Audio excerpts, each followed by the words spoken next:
زندگی قدر کرنی ہے تو زندگی میں کرو، چہرے سے کفن اٹھاتے وقت تو نفرت کرنے والے بھی رو پڑتے ہیں۔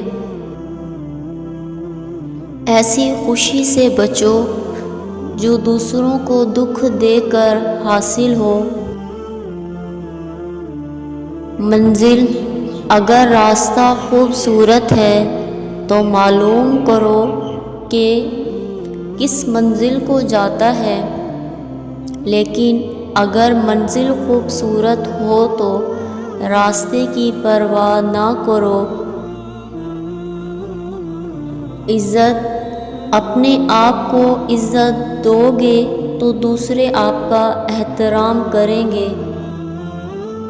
برا آدمی کسی کے لیے بھی اپنے دل میں عزت نہیں رکھتا، کیونکہ وہ ہر کسی کو اپنے جیسا ہی سمجھتا ہے۔